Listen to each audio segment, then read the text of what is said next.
The floodwaters may have receded, but there is still a hefty cleanup effort happening in North Cedar. This week's story is about Team Rubicon, a group of veteran volunteers who have come to Black Hawk County to assist with the cleanup. After the floodwaters finally went away, they left behind quite a large mess for a lot of North Cedar residents. Candy and Ben Vaughn are two such residents whose house did take some water damage. I have a really good way to put it. It's really been a big inconvenience, not life-altering. I mean, we did have a warm place to sleep that night. We went and got a hotel room and stuff, but in '08, my in-laws lived here. So we kind of heard from far away on what they had to deal with and stuff, and we only got like 8 inches on our main floor. And in '08, I guess there was like 4 foot. So we actually feel lucky. One of the last things we did before we left the house on Friday was rip the carpet up off of our main level floor, or the main level room. And I'm thinking, oh, we better get water in here. And then it's like, well, what are you thinking? I don't want water in here. But that was one of the last things we did, was tear up the carpet, because everybody talked about how awful it is to deal with wet carpet, muddy, nasty wet carpet. So we ripped that out. Shortly after the flood, the Vaughns heard about a team of volunteers who were coming to the area to help out families with the cleanup. I need to pull Jenna Miller in here really quick, because Jenna's the one that hooked me up with Rubicon. She called me the other day and said, do you guys still need some help?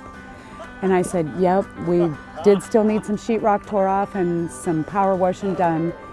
And Jenna introduced me to Team Rubicon, and they came over. Team Rubicon is a volunteer organization for veterans who use their skills to clean up after disasters like floods.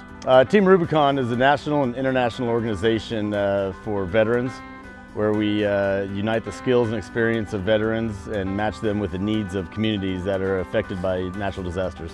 Here in Iowa, we're here in Cedar Falls and Waterloo area, just helping homeowners recover from the floods from about a month ago, or a couple weeks ago. And we're doing what we can to alleviate their stress and their burden.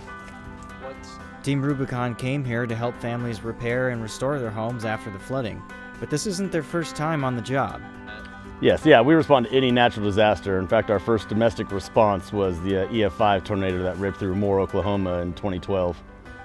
And that's when we realized that there's a great need for disaster response, and that we can get veterans and civilians together who are interested and have a passion for helping and serving others.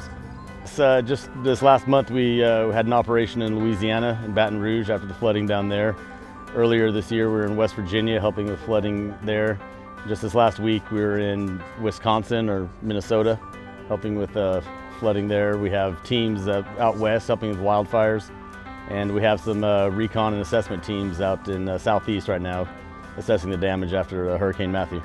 Team Rubicon's help with the recovery has a particularly big impact on the Vaughns, who lost their son in Afghanistan. When Chris came on Saturday, he had something he printed out, and it said FOB Vaughn. And I didn't know what FOB stood for. It's military, but it's Forward Operating Base. And that forward operating base was the Vaughn's house that day. And we could feel Travis here, with them here. And the reason they're here and why most of them are doing the job that they're doing, it's really mind-blowing to me that they've come from a war zone and choose to go from like war zone to war zone, the disasters, and do the job that they're doing right here on our soil. I just would like to say thank you to Rubicon, to Team Rubicon, to the founder of Team Rubicon, to give all these guys something to do when they get back home and make a huge difference in a lot of people's lives. It's made a huge difference in our life. They've been so helpful. And I just want to say thank you to hook us up with Rubicon and have them guys come here. It really made us feel awful special, and like Travis's sacrifice hasn't been forgot, and these guys just are paying it forward. It's pretty beautiful. We're very proud to be here. We're grateful to be able to serve the Cedar Falls area, especially the Vaughns family, after what they've sacrificed for our country. it's an honor for us to be able to do whatever we can to help anybody here that needs our help. If you are looking for more information about Team Rubicon and the great work that they do, you can follow them on social media like Facebook and Twitter, or check out their website at teamrubiconusa.org to find out about their operations, help donate to disaster relief efforts, or even volunteer. If you want to help out people like the Vaughns, check out the Cedar Valley 2016 Flood Recovery Group on Facebook for updates on volunteer opportunities to help with the cleanup.